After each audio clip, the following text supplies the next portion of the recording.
మన విజయవాడలో నవంబర్ 20 తేదీన ఏవిస్ వాస్క్యులర్ సెంటర్ గొప్ప ప్రారంభం. నమస్తే రమ్మగారు. నమస్తే జయ. రమ్మగారు, చందమామ కథ ఏదైనా చెప్తారా? రాక్షసుల కథ. ఆహా. పూర్వం అట దండకారణ్యం, మనకు తెలుసు కదా దండకారణ్యం, రామాయణంలో వస్తుంది. ఆ దండకారణ్యంలో ఒక పెద్ద లోయ ఉండేదట, మారీచ లోయట దాని పేరు. అందులో బోల్డని గుట్టలు ఉండేవిట. ఆ లోయలో చాలామంది రాక్షసులు ఆ గుట్టల మీద ఇళ్ళు కట్టుకుని కుటుంబాలతోటి ఉండేవాడు. దండకారణ్యం అంటే రాక్షసులకి ప్రసిద్ధి. ఓకే. అయితే అక్కడ ఎట్లా ఉండేదంటే, ఆ రాక్షసుల్లో ఒకళ్ళతో ఒకళ్ళు పోట్లాడుకుని ఒకడు బలవంతుడైన వాడు వీళ్ళందరినీ ఓడించేయగలనని ఓడించేసి వాడు ప్రభువు అవ్వటం, వాడు అధికారిగా ఉండటం, వాడి మాటే అందరూ వింటాం, అట్లా జరుగుతుండేది. వాళ్ళలో వాళ్ళు కొట్టుకుంటూ ఉండేవాళ్ళు, మళ్ళీ సర్దుకుంటూ ఉండేవాళ్ళు. అయితే ఒక బాలీసుడు అని ఒక యువక రాక్షసుడు, వాడు చాలామందిని చితకొట్టేశాడు. వాళ్ళందరి మీద వాడు అధికారిగా ఉన్నాడు. అధికారి అంటే వాడు గ్రేట్. ఓకే. వాడి మాట మన్నించేవాడు, వాడి దగ్గర తంతాడని భయంతో. అయితే వీళ్ళందరూ కొంతమంది ఏమనేవాళ్ళు అంటే, మమ్మల్ని ఓడించడం ఏం గొప్ప, మేమంత వాళ్ళం కాదు, శతబాహువుని కనుక ఓడిస్తే నువ్వు గొప్పవాడివి అయినట్టు. ఓ, మళ్ళీ ఆయన. అయితే బాలీసుడు అనుకునేవాడు. ఆ చూస్తా, ఆయన సంగతి కూడా ఓసారి చూస్తా, ఆయన్ని కలుస్తాను అనేవాడు.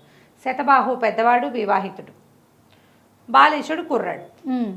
అయితే ఏమైంది, వీళ్ళు ఈ బాలీసుడితోటి శతబాహుతో చెప్పేవాడు, బాలీసుడు ఒకసారి నీ దగ్గరకు వస్తానన్నాడు, వాడు మామూలు వాడు కాదు, నిన్ను అప్పడం విరిచినట్టు విరిచేస్తాడని ఈయనకి హింట్ ఇచ్చేవాడు. ఈయన బాగానే ఉండేవాడు, కానీ ఎందుకో ఒక రకంగా భయం వేసింది అతనికి.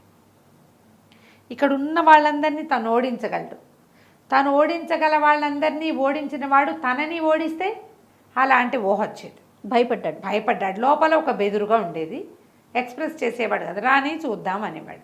ఒకసారి ఏం చేశారట, వీళ్ళు గుట్టల మధ్య దారంతా పాడైపోయింది వానలకని అందరూ కలిసి దారేసుకుంటున్నారు, నడకదారి. దారేసుకుంటుంటే ఈయనకి శతబాహుకి ఒక డౌట్ వచ్చింది, బాలీసుడు దారి వెంట తన ఇంటికి వస్తున్నాడు అని. ఓకే. అలా అనుమానం తగిలింది. గబగబా ఇంటికి వెళ్ళిపోయాడు. ఏమయ్యా పని మానేసి మధ్యలో వచ్చావని అడిగింది భార్య. అడిగితే, ఏం రావటమే, బాలీసుడు వచ్చేస్తున్నాడు, వాడు మామూలు వాడు కాదుట, పిడుగుల్ని పట్టుకుని పిండి చేసేస్తాడు, పిడుగుని పట్టుకుని ఇట్లా నొక్కేసేసి పిండి చేసేస్తాడు, పెద్ద పెద్ద పర్వతాలని అప్పడాలు చేసేస్తాడు వాడు, నేను ఓడిపోతానే, ఇక్కడంతా పరువుగా బతుకుతున్నాము అని బొటన వేలు నోట్లో పెట్టుకున్నాడు. ఈ బొటన వేలు నోట్లో పెట్టుకుంటే అతనికి జరిగేవి తెలుస్తాయి అన్నమాట. వాడి శక్తి ఆ బొటన వేలు ఉంది. రాక్షసులకి అలాంటి ప్రత్యేకతలు ఉంటాయి. ఇవి చూస్తే ఈ వేయబడుతున్న దారి ద్వారా బాలీసుడు తన ఇంటికి వస్తున్నాడని తెలిసిపోయింది. నేను అన్నాడు పెళ్ళంతో, పద ఇక్కడి నుంచి లేచిపోదాం, మనం ఇక్కడ ఉండకూడదు, ఓడిపోతాను నేనంటే. పారిపోతాం, వెళ్ళిపోదాం పద, నేను ఓడిపోతా గ్యారంటీగా, వాడు చాలా మహామహుడే, గండడు, వీళ్ళంతా చెప్పుకుంటున్నారు, వాడు కొట్టిన దెబ్బలు ఎన్నాళ్ళకి మానలేదు, పరువు పోతుంది, ఇన్నాళ్ళు పరువుగా ఉన్నాం, పోదాం అన్నాడు. భార్య అంది, ఏమిటి లేచక్కపోయేది, నేను చూస్తా కదా, నువ్వు పని చెయ్యి అని చెప్పి ఏం చేసింది, పెద్ద ఉయ్యాల తొట్టి ఒకటి, రాక్షసుల పిల్లలు పెద్ద పెద్దగా ఉంటారు కదా, ఇంకా పెద్ద ఉయ్యాల తొట్టి ఒకటి తొట్టు పెట్టి, తొట్టెలో అన్ని తెల్లటి బట్టలు పరిచి మొగుడిని అందులో పడుకోబెట్టి, చంటి పిల్లలు గప్పినట్టు మెడ దాకా ఇట్లా తల నుంచి ఇట్లా గుడ్డ కడతారు కదా చంటి పిల్లలకి, గుడ్డ కట్టి పడుకోబెట్టింది.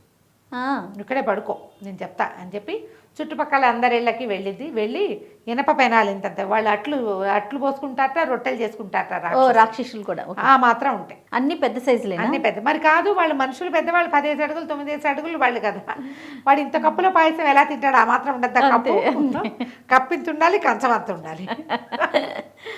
ఇంతంత ఇనప పెనాలు పట్టుకొచ్చింది, మోసుకొచ్చేసి 2 గంగాళాల నిండా గోధుమ పిండి తడిపి అక్కడ పెట్టింది. సరే బాలీసుడు వచ్చేసాడు. తడిపెట్టి ఏం చేస్తోంది, పెనాలకు చుట్టూతా పిండి అద్దేసింది. అంటే ఒక రొట్టె ఒత్తి దాని మీద పెనం పెట్టి ఇంకో రొట్టె ఒత్తి పెనాన్ని కవర్ చేసేసి రొట్టెలు కాల్చడం మొదలుపెట్టి. సరే బాలీసుడు వచ్చాడమ్మా, మీ ఇంటికి జయమొగ్గాక శతబాహు గారు ఉన్నాడా అని అడిగాడు.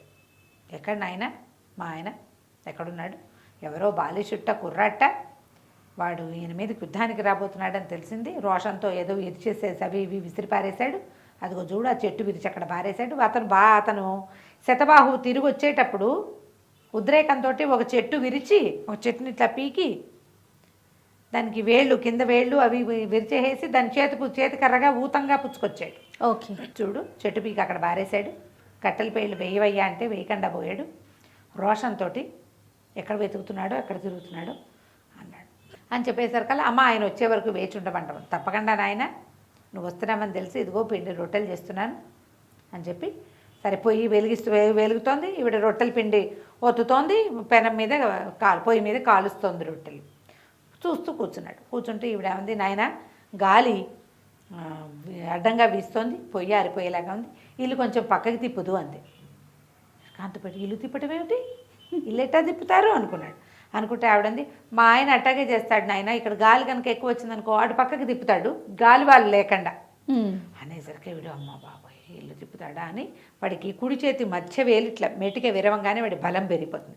వాడి శక్తి ఆ బొటన మధ్య వేల్లో ఉంది. ఓకే. గట్టిగా తిప్పి వేలు లాక్కుని మెటికలు విరిచి అక్కడి నుంచి బలం అంతా పుంజుకుని ఇంటిని ఒక పక్కకి తిప్పాడు. తిప్పిన తర్వాత కూర్చున్నాడు. ఇప్పుడు రొట్టెలు కాలుస్తుంటే ఏమందంటే, నాయన ఏమో రొట్టెలు తిందు కానీ మా ఆయన వచ్చే లోపల నీ రొట్టెలు అయిపోతాయి, ఆయనకి ఇంతంత రొట్టెలు ఉంటే కానీ కుదరదు, మాదేమో మొరట తిండి అయ్యే, పాపం చిన్నపిల్లాడల్లే ఉన్నావు, మరే కాస్త నీళ్ళ సంగతి చూస్తావా అని. ఎక్కడుందండి బావి అన్నాడు. బావి కాదు నాయన, మా ఆయన ఈ పని చేయాల్సింది, నేను రొట్టెలు పిండి తడిపేసరికి మంచినీళ్ళు అయిపోయినాయి, ఇప్పుడు రొట్టెలతో పాటు తాగడానికి నీళ్లు లేవు, వెనకాల ఒక కొండరాయి ఉంది దాన్ని పగలు తీస్తాడు, ఏదో ఒక కొండరాయి పగలు తీసి అందు భూమిలోంచి పాతాళలోంచి నీళ్ళు తీస్తాడు. తెల్లబడి కొండరాయి పగలు కొడతాడా రోజు నీళ్ళకి. సరే దొడ్లోకి వెళ్ళాడు. వెళ్ళి చూస్తే ఏకంగా 100 అడుగులు ఎత్తున్న రాయి, దాన్ని పగలు తీయాలి. ఇప్పుడు మళ్ళీ వేలు లాక్కున్నాడు. వేళ్ళు లాక్కుని పోయి ఆ కొండని పైనుంచి పట్టుకుని గట్టిగా పగలు తీసి ఒక పెద్ద అగాధంలాగా కోనలాగా తయారైంది. అది అడుగులు నీళ్లున్నాయి. ఆవిడ ఇంత పెద్ద చేదేస్తే చేత్తో నీళ్ళతోటి పట్టుకొచ్చాక పెద్ద చెంబులో వేసి పక్క పెట్టి, నాయన ఇదిగో రొట్టెలు తిందురా నాయన అని ఆ రొట్టె తీసి చేతులకు ఇచ్చి, ఈవిడ ఏం చేసింది, రొట్టెకి ప్రిపరేషను మధ్యలో ఇనపనం పెట్టి అటు ఇటు రొట్టె పిండి అద్దేసి దాన్ని కాల్చింది. వాడి చేతిలో పెట్టింది. అతను ఏం చేశాడు, ఏముంది రొట్టె ఇంత పెద్దది తీసుకుని అప్పడంలాగా పటక్కమని కొరికాడు. కొరకంగానే ముందు పళ్ళు 2 పటపటా విరిగిపోయినాయి. ఇనపెనాన్ని కొరికితే ఏమవుతుంది, అయ్య బాబోయ్ ఏమిటి రొట్టె ఏమిటి, నా పళ్ళు ఊడిపోయేలాగా ఉన్నాయి, ఇవేం రొట్టెలు దిక్కుమాల రొట్టెలు అన్నాడు. అదేమిటి నాయన, మేము రోజు చేసుకుంటాం, మా ఆయన ఇట్టడి 15 అవలీలుగా తినేస్తాడు, రొట్టె రోజు చేసుకునే రొట్టెనే, ఇదిగో పిండి అంటుంది, తడిపి పెట్టిన పిండేమో కనపడుతుంది, చేసి పెట్టిన రొట్టెలు 10 ఉన్నాయి దొంతర, 10 రొట్టెలు ఇవే ఇనప రొట్టెలు, పళ్ళు పట్టపట్టాలు ఆడిపోయినాయి. మా ఆయన రోజు తింటాడు అనేసరికి ఇంకేం చేయాలి, చేతపుచ్చుకున్నాడు. మళ్ళీ ఇంకోసారి కొరికాడు. కొరకంగానే ముందు ఇట్లా పెట్టాడు, పక్క పెట్టేసరికి కూరలు కూడా విరిగినాయి. అమ్మో అన్నాడు. అనగానే ఎప్పుడైనా రొట్టెలు కూడా తినలేవా నువ్వు, తినకపోతే తినపోయావు, బొబ్బలు పెడతావేమిటంటే అరుస్తావు, పిల్లాడు ఉయ్యాల పడుకున్న పిల్లవాడు లేస్తాడు, అదిగో మా అబ్బాయి లేచేశాడు నీ అరుపులకి అనగానే ఉయ్యాల్లో పడుకున్నాడు శతబాహువు. అప్పుడు తొట్టెలో పడుకున్నాడా అని పెద్ద రాగం తీశాడు. నిర్కాంత పెట్టి చంటి పిల్లాడు ఉయ్యాల్లో పడుకునే పిల్లాడికి ఇలాంటి గొంత, పసిబిడ్డ గొంత ఎట్లా ఉండాలి. ఆ రాక్షస రాగం వినేసరికి కంగారు పుట్టింది వీడికి. మా అబ్బాయి అవలీలుగా తినేస్తాడయ్యా ఉయ్యాల్లో పడుకున్నవాడు కూడా అని ఈవిడేం చేసింది, ఇంకో ఇంత పెద్ద మామూలు రొట్టెలు కూడా కొన్ని వచ్చి పక్క పెట్టింది. ఓ రొట్టె తీసుకెళ్ళి భర్త చేతికిచ్చి ఉయ్యాల్లో ఏం చేశారు, ఇంత మొహానికి మెడకి గుడ్డ కట్టేసి ఉంది, ఉయ్యాలో టపటపా కొరికి నవిలేస్తున్నాడు. నిర్ఘాంతపోయాడు ఈ బాలిచుడు. ఊరు నాయన, ఉయ్యాల్లో పడుకున్న పిల్లాడు టుపు తినేస్తున్నాడే రొట్టె. రొట్టెలు పక్క పెట్టాడు. నేను వెళ్ళొస్తానమ్మన్నాడు. వెళ్ళడానికి ఏముంది నాయన, ఏమిటో నువ్వు రొట్టెలు తినలేని కుర్రాడు, నువ్వేం చేస్తావోయ్, నువ్వేదో పగలు తీస్తావని భయపడుతున్నాడు మా ఆయన అని. అసలు తెలుసా మా పిల్లాడు కావాలంటే చూడు, మా పిల్లాడి పళ్ళు ఓసారి, ఏది నాన్న నీ పళ్ళు మామయ్యకి చూపించు అంతే. మోసపోయాడు ఈ బాలిచుడు. ఆ ఉయ్యాల తొట్టి దగ్గరికి వెళ్ళి, అదేమో కొంచెం గుహలాగా ఉంది, ఉయ్యాల తొట్టులో పిల్లాడు ఉన్నాడని తెలుస్తోంది కానీ ఆ పిల్లాడు చంటాడో పెద్దాడో వీడికేం తెలుసు. మొహం మీద చేపిట్టి ఇట్ట నోట్లో వేలు పెట్టుకోయాడు. పెట్టంగానే ఈ వీడు శతబాకు మధ్య వేలు కొరికేసాడు. కడిలిపోయాడు అతను. ముందు పిల్లాడికి కొరికేసేంత పళ్ళు ఉండటం ఏమిటి, వాడు ఉయ్యాల్లో పడుకోవటం ఏమిటి, మధ్య వేలు కొరికేశాడు. ఇక చేయి వదిలించుకుని, అమ్మ నేను వెళ్ళొస్తాను, శతబాహుకి నా నమస్కారాలు చెప్పు, నీ సంసారాన్ని ఎప్పుడు జయిస్తూ ఉండాలమ్మా, మీరే ఈ రాక్షస రాజ్యానికి పెద్దలుగా ఉండాలని ఆవిడకు దండం పెట్టి పారిపోయాడు. మళ్ళీ బాలీచుడు ఆ పరగణాల్లో కనపడలేదు. తెలివిగా ఎలా చేసిందో చూడు. వాడు ఏం చేశాడు, ఇల్లుని పక్క తిప్పి పెట్టేశాడు వీళ్ళకి కావాల్సినట్టు. అంతే. ఆ కొండరాయి పగలు తీసి అందులో ఉన్న మహాద్భుతమైన నీటిని వీడికి ప్రసాదించి, కానీ ఈయంతో నేను యుద్ధం చేయలేను అని ప్రకటించి పారిపోయాడు. రాక్షసులంతా తర్వాత చాలా కాలం చెప్పుకున్నారు శతబాహు అంటే భయం వాడికి. ఈ పరాభవం పొంది తెలివితేటలతోటి, ఆడవాళ్ళ తెలివితోటి, స్త్రీ బుద్ధి ప్రళయాంతక అన్నారు. ఇదిగో చాలా బాగుంది, కథ సరదా మంచి కథ. సరదాగా ఉంది కదా, పిల్లలకి చెప్పడానికి చాలా బాగుంటుంది. చెప్పండి దీన్ని. తప్పకుండా రమ్మగారు. నమస్తే. నమస్తే.